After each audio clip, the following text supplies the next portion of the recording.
30 minutes. Hasid dyan. And hello guys! Welcome back sa ating channel. Panibagong araw at syempre panibagong reaction video na naman ang ating pag-usapan. So alam ko nakita nyo po ang ating thumbnail. No, ito ay patungkol nga sa ating K-Angels na si Beyonce at si Reyna. So ngayon malalaman natin kung ano nga ba talaga ang totoong ugali ni Beyonce at ni Reyna. No? So, ayan sa ating thumbnail dyan, sa ating title, Beyonce, ganito pala ang ugali pag wala ang EDC.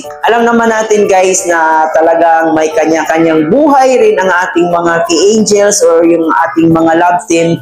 Pero hindi natin alam kung ano ba talaga yung totoong ugali nila pag walang shooting or kumbaga walang love team. So, ngayon mapapanood natin sa YouTube channel, no? Kinuha natin itong video clip mula sa ating pinakaama ng Kalingap, si Kuya Bal. Ayan, suportahan po natin ang kanyang channel guys. So mali pa nakapag-subscribe kay Kuya Bal, suportahan natin siya. So dito malalaman natin kung ano yung totoong ugali ni Beyonce at ano yung totoong ugali ni Reyna. And syempre guys, kung gusto mo ng ganitong klaseng reaction video, huwag kalimutan mag-like, share, and comment dito sa ating video ngayon. And of course, mag-subscribe na rin po kayo.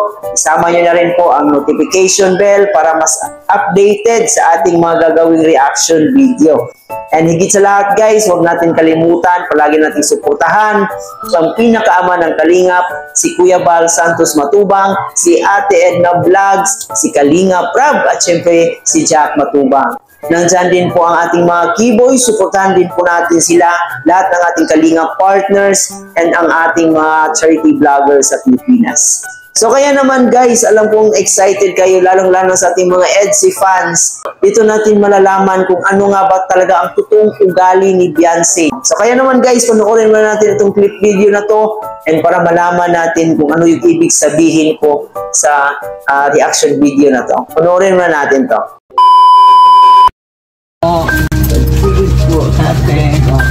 So, ano, kumusta na? Grabe na nga niya. Nagbibihis. O, bihis ang muna.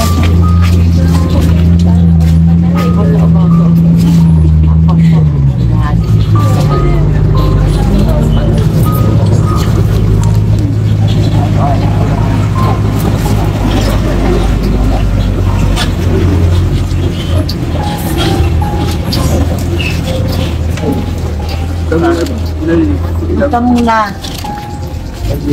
Sana may niya ka.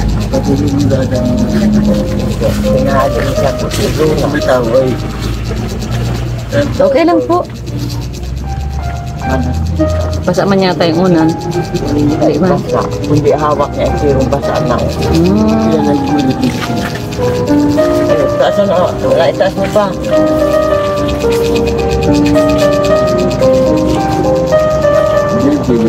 Nag-inom ka na po ng gamot? Ina. Masakit pa rin yung batot? Bata. Po.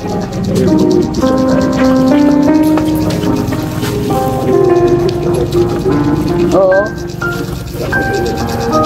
Basa na hanggakan. Ori na, bigay mo yung pasalubong mo kay Kuya. Prutas. Protes ko.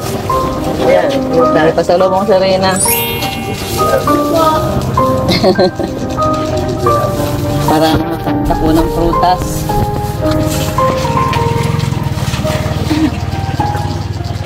Sana naman po yung ano, yung tatagilid daw. Kaya ito, magtagilid ano, Gilbert. Tagilid mo si Kuya para hindi na. 30 minutes. Hasid dyan. Kain ng bulad ay. Bulad, noodles, sardinas, itlog. Hasid talaga yan. Soft drinks po.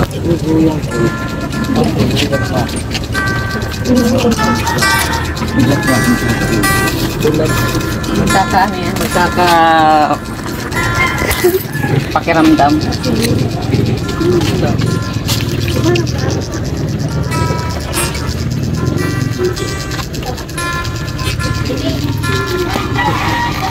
Kaya lang medyo matagal yan, mga buwan.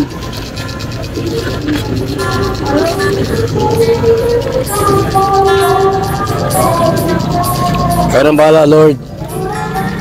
Ang kami ay iyong pagalingin. Meron pa nga pala rito kung ano yung sabi ko bibigay ko.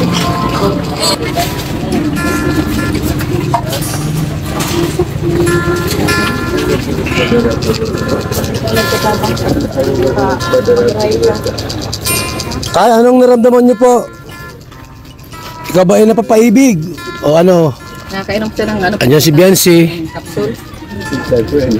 Nakainom ka po ng capsule. Mangkin mo yan? Andiyan si Merly. Tay, wala itong asawa, mayroon? Hiwalay na, Merly!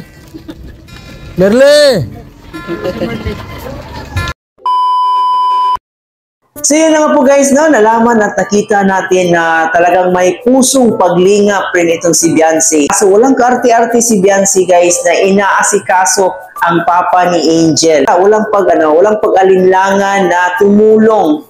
And sa pagkakaalam ko guys, si Biancy pa mismo ang nag-refer ni Kalingap Rab at saka dito ni Kuya Bal na tulungan nga itong papa ni Angel dahil talagang nangangailangan din ng tulong at talagang nakakaawa rin itong si Kuya Celso, no, na papa ni Angel. So grabe, medyo talagang may sakit na siya.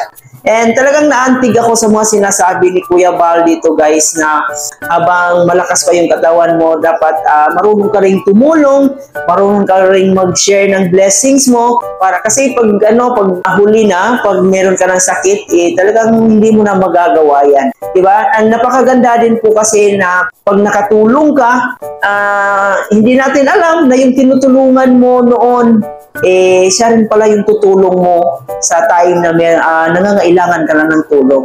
So yun yung guys, yun yung maganda talaga na habang bata pa tayo, meron pa tayong lakas na pangangatawan, huwag natin kalimutan talagang tumulong sa ating mga kapwa, diba? Sa pag-share ng ating blessings. Kasi ang sarap sa pakiramdam na makikita mo yung taong tinutulungan mo na nagkaroon ng pagkakataong ngumiti, no? Kahit minsan, kahit sa maliit na, kahit sa in a short time, no? Nakapagbigay ka ng kasiyahan sa taong tinutulungan mo. So yun yung maganda. And dito guys, kay Biancy and kay Rina, na talagang yung puso nila, makikita mo talaga na meron silang pusong paglingap, pagtulong sa ating mga kababayan. No, si Biancy ang isa sa Kalingap Angels na talagang nagustuhan ko kasi makikita mo rin sa kanya, handa rin siyang tumulong. And siguro na nasabi niya sa sarili niya na noon kami yung tinutulungan, ngayon siguro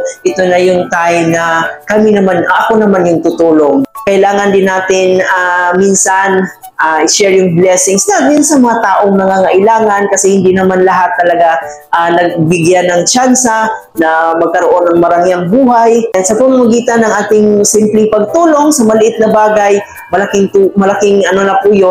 tulong na po yun sa mga taong lalong-lalo na yung taong mga nangangailangan talaga ng tulong. And buti na lang itong si Biancy, talagang naglakas loob siya na nilapit niya ito kay Kalingap Rab at saka kay Kuya Bal.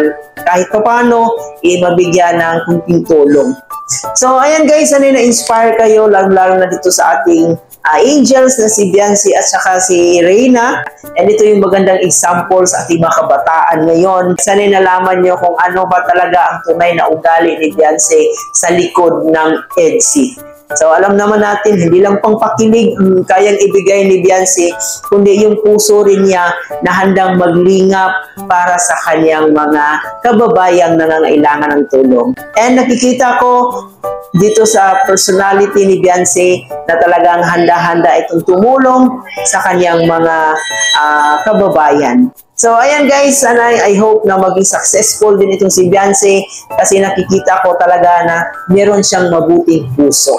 Hanggang dito na lang muna guys ang reaction video natin. Sana nag-enjoy kayo at sana na-inspire din kayo sa kwento ng ating mga kababayan. Ito nga po pala si Chloe TV. Maraming salamat sa inyong panonood at hanggang sa next reaction video, sana nandoon pa rin po kayo. Thank you for watching.